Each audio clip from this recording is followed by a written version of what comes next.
Bienvenue, chers téléspectateurs, à notre documentaire sur le sujet des Guidestones de Géorgie. Voici les détails. Dans le comté de l'État américain de Géorgie se trouve un monument de granit gigantesque avec d'étranges messages codés. Ce monument fait environ 7 mètres de haut, avec un poids total légendaire de presque 120 000 kilos. Les détails les plus étonnants de ce monument ne sont pas ses dimensions, mais les messages taillés au ciseau dans le granit. 10 règles pour une époque de la raison. Ces directives parlent d'un nouvel ordre mondial qui inclut entre autres une énorme réduction de la population mondiale, un seul gouvernement mondial et la justification d'une nouvelle forme de spiritualité. Les auteurs de ces règles ont gardé un strict anonymat et jusqu'à maintenant, le public ne sait pas qui a construit ces pierres. Cependant, ce mystérieux groupe a laissé un texte, à peine discuté jusqu'à présent, expliquant les raisons qui se cachent derrière les nouvelles règles. Avec cette nouvelle information, l'objectif derrière les Guidestones est devenu très clair, laissant peu de place aux hypothèses. Les Guidestones décrivent un monde futur tel qu'il est envisagé par les sociétés secrètes occultes. Le monument est donc la preuve d'un lien existant entre les sociétés secrètes qui font débat, l'élite mondiale autoproclamée et la pression pour un nouvel ordre mondial. Alors que les auteurs de ce monument de 120 tonnes sont toujours inconnus, c'est à vrai dire impensable quand on pense aux règlements stricts de construction qui sont en vigueur un peu partout. Ceux qui ont le privilège de se compter parmi les initiés connaissent d'autant plus les arrière-plans et ils préfèrent rester dans l'ombre de l'anonymat. Cette émission est consacrée particulièrement à ces 5 commandements qui représentent le piège et le principal point mortel. Les Guidestones, qui se trouvent dans l'État américain de Géorgie, sont un monument mystérieux en granit sur lequel sont gravés 10 nouveaux commandements. Le premier commandement exige de maintenir la population mondiale à 500 millions d'individus. Cette exigence s'associe à la publication d'un nouvel ordre mondial tout-puissant et on en vient à la conclusion que les Guidestones sont l'œuvre d'une société secrète occulte. Voici 5 des 10 commandements. Maintenir l'humanité en dessous de 500 millions d'individus en perpétuel équilibre avec la nature. Guider la reproduction intelligemment en améliorant la forme physique et la diversité. Unir l'humanité avec une nouvelle langue mondiale. Laissez toutes les nations régler leurs problèmes internes elles-mêmes. Par contre, les problèmes externes doivent aller devant un tribunal mondial. Ne soyez pas un cancer sur la Terre, laissez place à la nature. Comme vous pouvez le voir, les lignes directrices appellent à une réduction drastique de la population mondiale, à l'adoption d'une nouvelle langue mondiale, à la création d'un tribunal international et font de vagues allusions à l'eugénisme. En d'autres termes, un plan pour un nouvel ordre mondial. La dépopulation, la planification familiale et l'eugénisme. Le premier commandement est particulièrement choquant car il stipule essentiellement que 13 personnes sur 14 sur cette terre ne devraient pas exister. Cette exigence signifie que l'ensemble de la population devrait disparaître, excepté un petit reste qui correspond à peu près à la population de l'Amérique du Nord ou à la moitié de la population de l'Afrique. Si on considère que la population mondiale actuelle est d'environ 7 milliards, alors les bâtisseurs secrets considèrent que 92,5% des individus vivants actuellement sont totalement superflus. À leurs yeux, plus de 92% d'entre nous n'ont plus de droit d'existence à l'heure actuelle.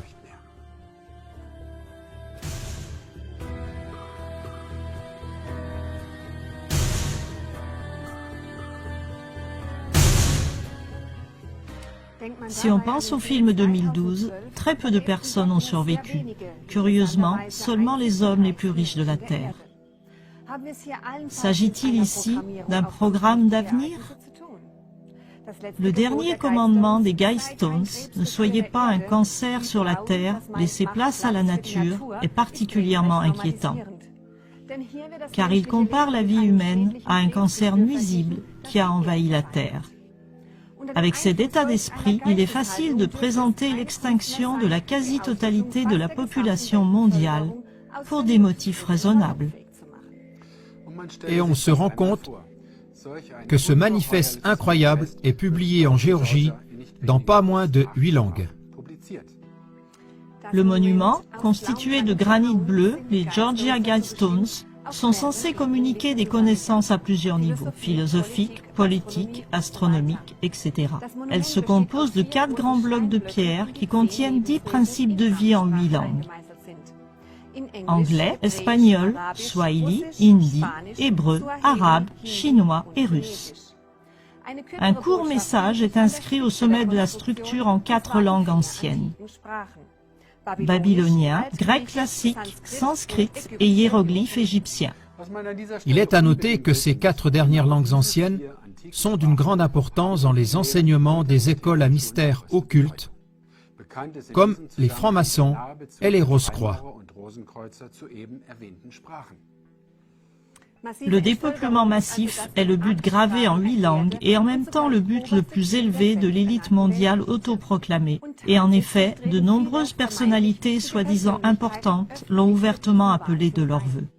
Voici quelques exemples pratiques.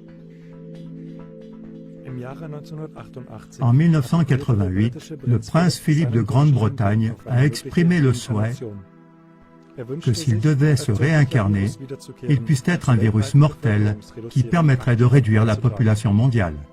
Plus récemment, Bill Gates a déclaré « Si nous faisons un bon boulot avec les nouveaux vaccins, l'accès aux soins et la procréation médicalement assistée, nous pourrions diminuer la population de 10 à 15%. »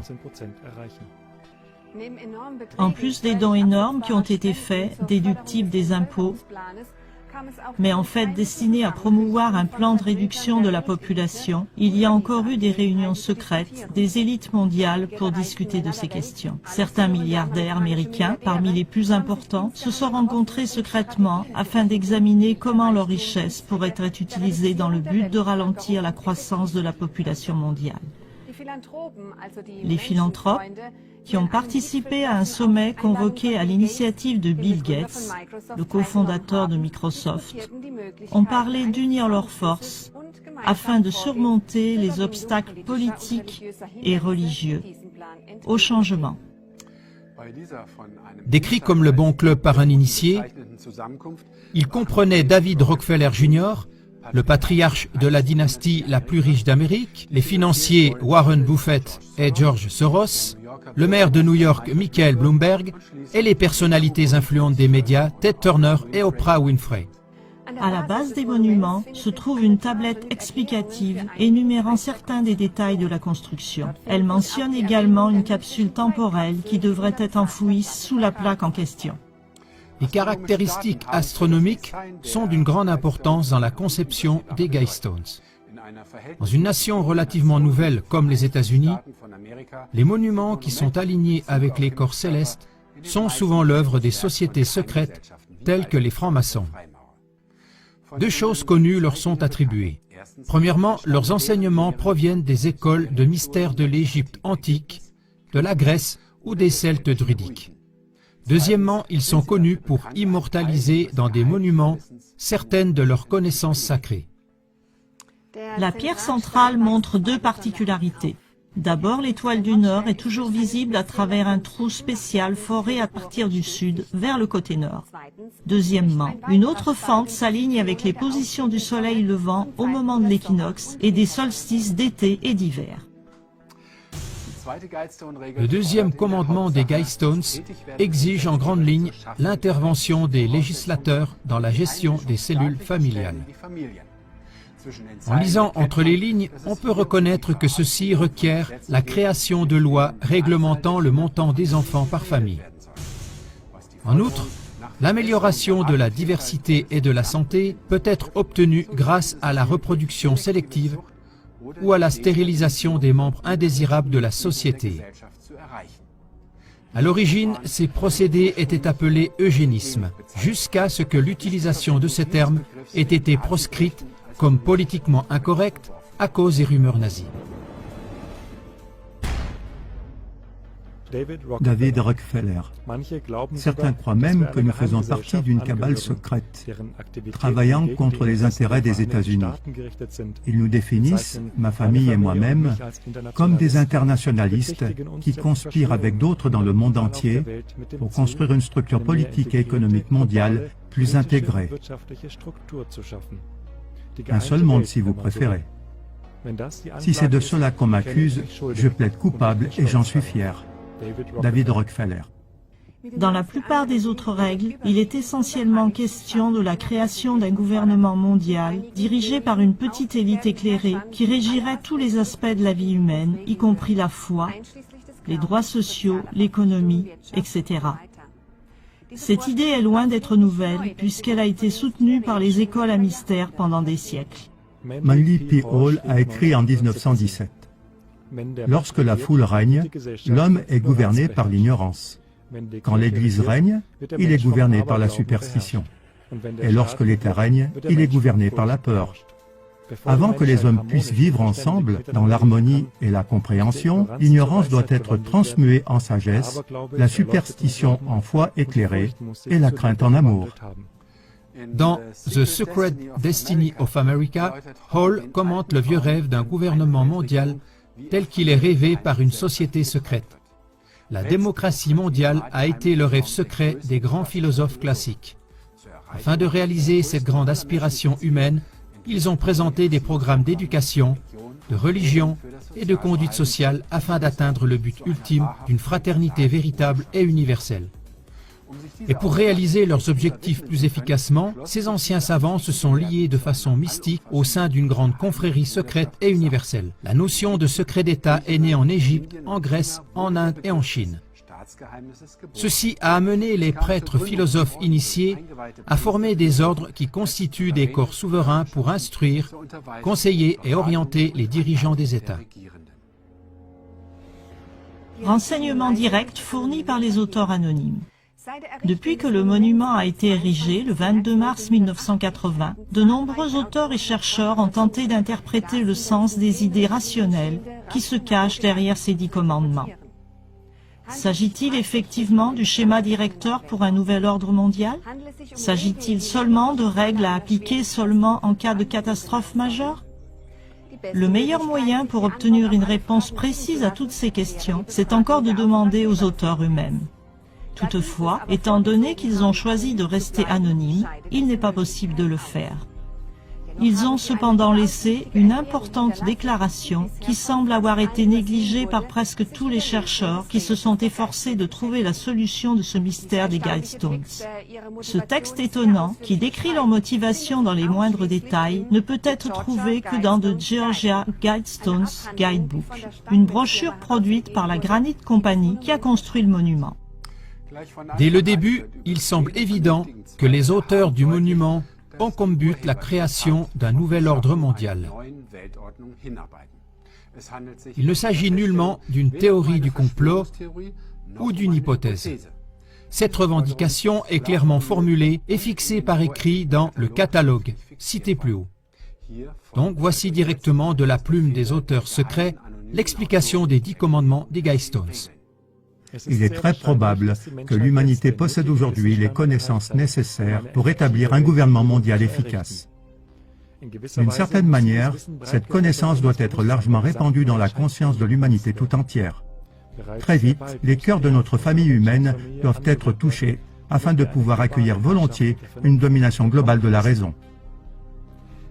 La première étape sera de convaincre un monde sceptique qu'une telle société est désormais possible.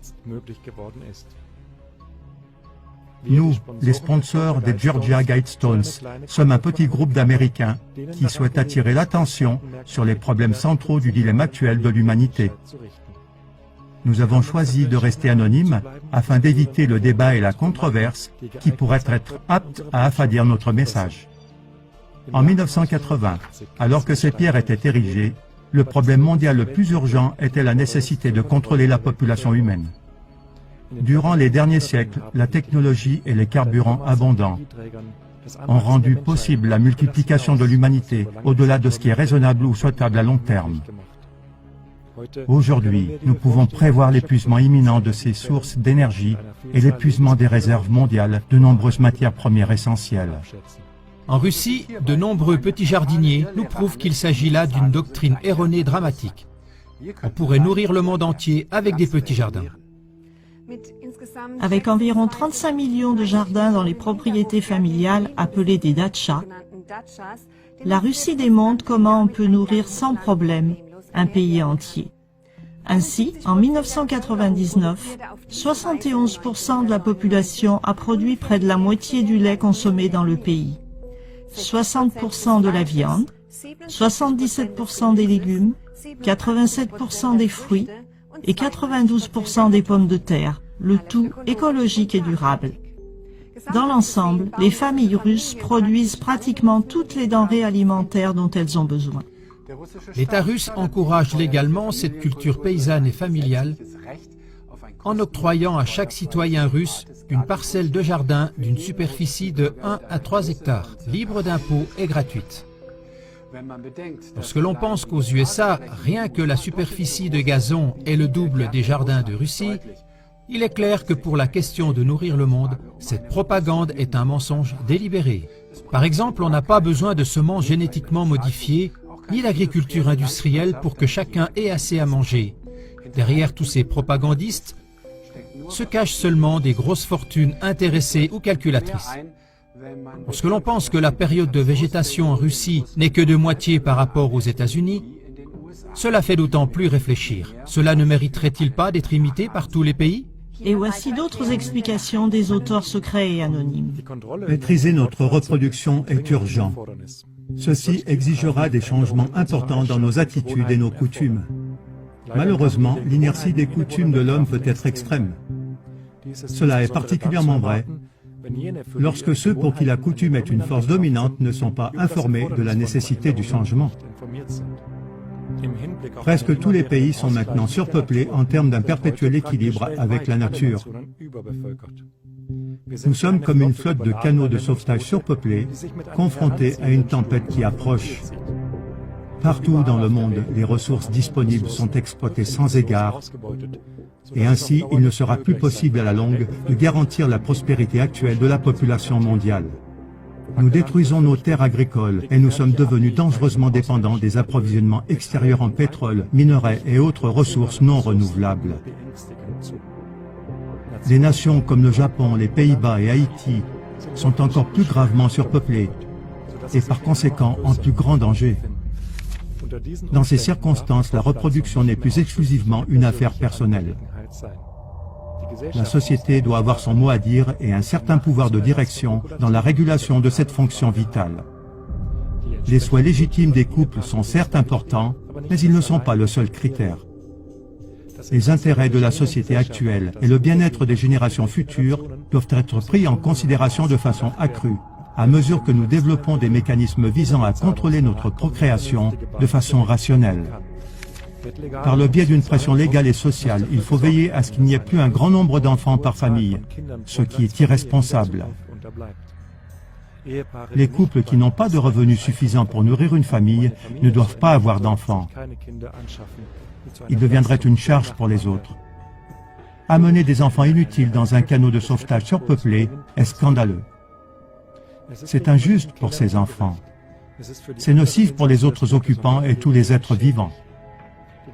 La société ne doit pas encourager un tel comportement. Aujourd'hui, nous disposons de connaissances et de techniques de régulation de la reproduction humaine. Les autorités politiques à travers le monde ont une grave responsabilité de rendre ces connaissances et ces techniques largement disponibles. Ce but pourrait être atteint avec une partie des fonds que le monde consacre aujourd'hui à des fins militaires. Une population mondiale diversifiée et prospère en perpétuel équilibre avec les ressources mondiales sera la pierre angulaire d'un ordre mondial rationnel. Les gens de bonne volonté dans toutes les nations doivent travailler à établir cet équilibre. Après l'achèvement de l'ensemble central des Georgia Guidestones, notre petit groupe de parrainage a été dissous. Nous laissons le monument à la garde de la population d'Elbert County, Géorgie. Est-ce qu'un tel groupe, aux instincts idéalistes, se serait réellement dissous? Qui sont les auteurs? Pour les Guidestones de Géorgie, il s'agit d'un manifeste de francs-maçons, de Rosicruciens, qui exige ou annonce pour le monde des mesures de transformation drastiques. Ce monument a une grande signification si on veut comprendre les forces par lesquelles notre monde d'aujourd'hui et de demain s'est formé en secret. Ici se manifeste gravé dans la pierre la relation décisive entre les sociétés secrètes, l'élite mondiale et leur plan commun pour un nouvel ordre mondial. Cette insistance pour un nouvel ordre mondial, l'exigence de contrôler les naissances et les questions concernant l'écologie sont des sujets qui, en raison des événements et des développements actuels, sont discutés pratiquement tous les jours. Quand les Guidestones de Géorgie ont été édifiés en 1980, ces sujets-là ne faisaient pas encore partie des nouvelles du jour. On peut alors constater qu'à cet égard, de grands progrès ont été réalisés. Beaucoup de règles gravées sur les Guidestones concernant la conservation du fonctionnement de la Terre sont à long terme absolument raisonnables. Il y a tout un monde de différence entre les paroles idéalistes des auteurs des Guidestones et la manière dont ces règles sont appliquées sur les masses par des politiciens avides de pouvoir et de richesse. En lisant entre les lignes, on voit que la mise en pratique exige des masses la perte de nombreuses libertés personnelles et une soumission à un contrôle gouvernemental dictatorial dans de nombreux domaines de la vie, sans parler de l'élimination de 92,5% de la population. Cependant, on peut être certain que cette élite autoproclamée ne fait certainement pas partie de ce pourcentage à éliminer. Pour qu'une telle exigence sur un monument de 120 000 kilos ait pu rester anonyme et échapper aux autorités et au gouvernement, cela prouve que les plus hautes sphères du gouvernement sont activement impliquées. Aussi se pose la question de savoir si le concept d'une démocratie par et pour le peuple n'est qu'une illusion, une solution passagère jusqu'à ce que soit établi le nouvel ordre mondial. Pourquoi dans cette affaire ne va-t-on pas de façon démocratique vers les peuples du monde ? Il est à supposer que pour l'élite, il est plus simple de s'assurer le consentement des peuples par des mesures de manipulation moyennant le contrôle des médias de masse. Et dans ce cas, une fois de plus, l'exception confirme la règle. Chers téléspectateurs, si les peuples ne se lèvent pas maintenant, alors cette réduction massive de la population mondiale va être réalisée. Ne restez pas passifs, distribuez ce film autour de vous. Au revoir. Klagmoor TV